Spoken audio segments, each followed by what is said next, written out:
Hello kitchen core viewers. Upma అంటే చాలామందికి ఇష్టం ఉండదు కదా. ఈ క్యారెట్ ఉప్మా ఒక్కసారి చేసుకొని చూసారంటే మళ్ళీ మళ్ళీ ఉప్మాని చేసుకొని తింటారనమాట. మరి రెసిపీలోకి వెళ్దామా? రండి. ముందుగా మూకుడు పెట్టుకొని అందులో ఒక 1/2 టేబుల్ స్పూన్ నెయ్యి వేసుకోండి. నేను ఇక్కడ పచ్చి రవ్వ ఉందన్నమాట, అందువల్ల దాన్ని నేను రోస్ట్ చేసుకుంటున్నాను. 1 కప్పు రవ్వ వేసుకొని దోరగా వేయించుకోండి. మార్కెట్లో రోస్టెడ్ రవ్వ దొరుకుతుంది, అప్పుడు మీరు వేయించుకోవాల్సిన అవసరం లేదు. రవ్వ ఇలాగా ఫ్రై చేసుకొని పక్కన పెట్టేసుకోండి. ఇప్పుడు అదే మూకుడులోకి ఒక 5 టేబుల్ స్పూన్ల నూనె వేసుకోండి. ఉప్మాకి ఎప్పుడు జిడ్డు ఎక్కువ పడుతుందన్నమాట, సరేనా? ఫ్లేమ్ లోలో పెట్టుకోండి.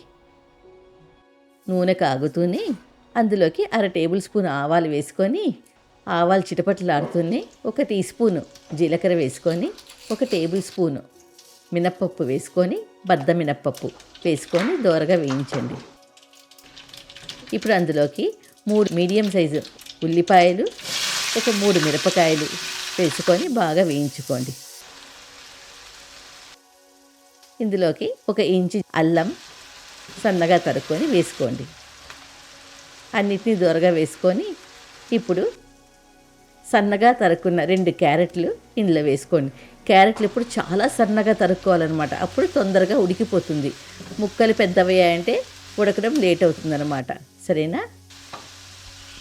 ఇప్పుడు అందులోకి ఒక 4 రెమ్మల కరివేపాకు తుంచి వేసుకొని మిశ్రమాన్నంతా బాగా కలపండి. ఉప్పు కొంచెం వేసుకోండి, మీకు ఉప్పు సరిపడినంత వేసుకోండి. ఉప్మాలో ఎక్కువ ఉప్పు పడదన్నమాట. ఇప్పుడు 1 కప్పు రవ్వకి 2 కప్పుల నీళ్లు వాడుకోవాలన్నమాట. మీరు 2.5 వేసుకున్నా కూడా పర్వాలేదు.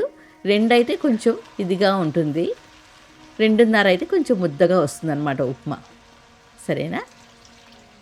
ఇలా నీళ్లు పోసుకొని ఉడకనివ్వండి. మూత మూసేసుకుంటే కొంచెం బాగా ఉడకనివ్వండి. ఒక 7 నుంచి 8 నిమిషాలు మగ్గనివ్వండి. క్యారెట్ ముక్కలు చాలా సన్నగా ఉండడం వల్ల వెంటనే ఉడికిపోతుందన్నమాట. చూసారా, వెంటనే ఉడికిపోయింది, సరేనా? ఇప్పుడు సిమ్లో పెట్టేసుకొని స్టవ్ని కొంచెం కొంచెంగా రవ్వ వేసుకొని మెల్లిగా కలపండి.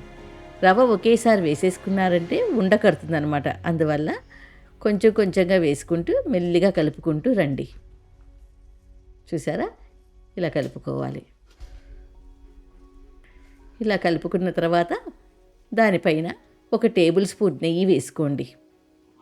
నెయ్యి వేసుకొని బాగా కలుపుకొని మూత మూసేసుకోండి. ఒక 4 నుంచి 5 నిమిషాలు స్లో ఫ్లేమ్లో ఉడకనివ్వండి. చూసారా, మీ ఉప్మా, ఈ క్యారెట్ ఉప్మా ఎంత ఫాస్ట్గా రెడీ అయిపోయిందో. ఇది చాలా కమ్మగా ఉంటుందన్నమాట, ఎక్కువ కారం ఉండదు, పిల్లలు ఇష్టపడి తింటారు. ఉప్మా అంటే ఇష్టం లేని వాళ్ళు కూడా ఈ విధంగా చేస్తే చాలా ఇష్టపడి తింటారనమాట, సరేనా?